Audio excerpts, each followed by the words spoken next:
আসসালামু আলাইকুম রহমতুল্লাহি ওবরাকাতু।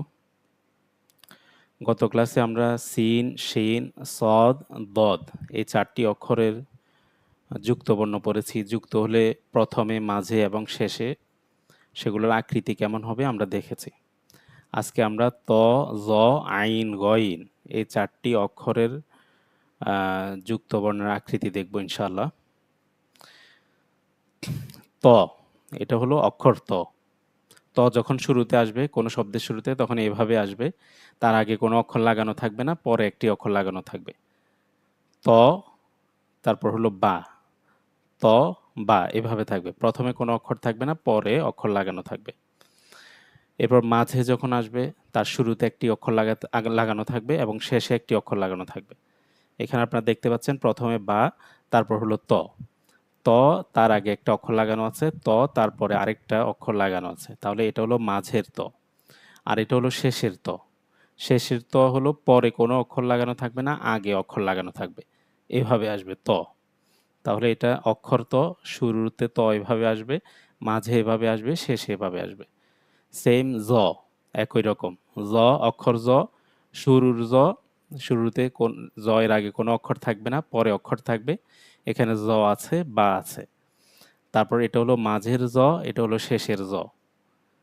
জ, তার আগে একটা অক্ষর লাগানো আছে, জ তারপরে একটা অক্ষর লাগানো আছে, মাঝখানে জ এভাবে আসবে, শেষে জ এভাবে আসবে, পরে কোনো অক্ষর লাগানো থাকবে না, আগে অক্ষর লাগানো থাকবে।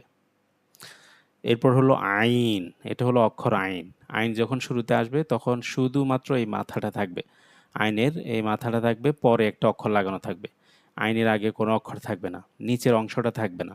এই যে এই মাথাটা থাকবে, এটা হলো আইন। আইনের সাথে বা, তাহলে শুরুর বা এভাবে আসবে, তার পূর্বে কোনো অক্ষর থাকবে না, পরে অক্ষর লাগানো থাকবে। আর মাঝের বা যখন, মাঝের আইন, শুরুর আইন যখন আসবে তখন এভাবে আসবে, আগে অক্ষর লাগানো থাকবে না, পরে অক্ষর লাগানো থাকবে। আর মাঝের আইন হলো শুরুতে অক্ষর লাগানো থাকবে একটা, শেষে একটা অক্ষর লাগানো থাকবে, মাঝখানে তার শেপটা, মাথাটা এরকম হবে। এটা হলো আইন, মাঝের আইন। এটা বা, এটা আইন, আর এটা হলো শেষের আইন। শেষে যখন আইনটা আসবে তখন অক্ষরের মতো পরিপূর্ণভাবে আসবে, এভাবে আসবে, তবে আগে একটা অক্ষর লাগানো থাকবে। কখনো কখনো শেষের আইনটা, যে মাঝের আইনের যে শেপ আছে, যে মাথা আছে, এরকম আসে, তবে নিচে এই যে এই লেজটা এটা থাকে। ঠিক আছে? তাহলে আইন শেষে পরিপূর্ণরূপে এইভাবে আসবে, অথবা এই মাথাটা থাকবে কিন্তু শেষে এই যে এই অংশটা সহ থাকবে, পরে কোনো অক্ষর থাকবে না। তাহলে এটা অক্ষর আইন, এটা শুরুর আইন, এটা মাঝের আইন, এটা শেষের আইন। একই রকম গইন, এটা অক্ষর গইন, এটা হলো শুরুর গইন। প্রথমে গইনের মাথাটা থাকবে, পরে একটা অক্ষর লাগানো থাকবে, মানে অন্য অক্ষর লাগানো থাকবে পরে, কিন্তু আগে কোনো অক্ষর লাগানো থাকবে না। আর মাঝের গইন, এটা আইন যেভাবে আইনের মাথাটা ছিল, গইনের মাথাটাও একই রকম, এখানে শুধু উপরে একটা ফোঁটা থাকবে, ফোঁটা বা নোক্তা থাকবে।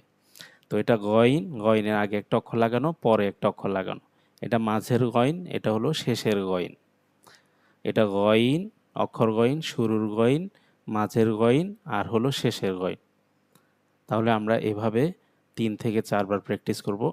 শুরু থেকে প্র্যাকটিস করব। প্রথমে আজকে যে নতুন পড়াটা আছে সেটা দেখব ২-৩ বার, ৪ বার। এরপর প্রথম থেকে প্রত্যেকটা অক্ষর যেভাবে আমরা শিখিয়েছি ওইভাবে একবার করে দেখব। তাহলে আমাদের মনে থাকবে ইনশাআল্লাহ। আসসালামু আলাইকুম ওয়া রাহমাতুল্লাহ।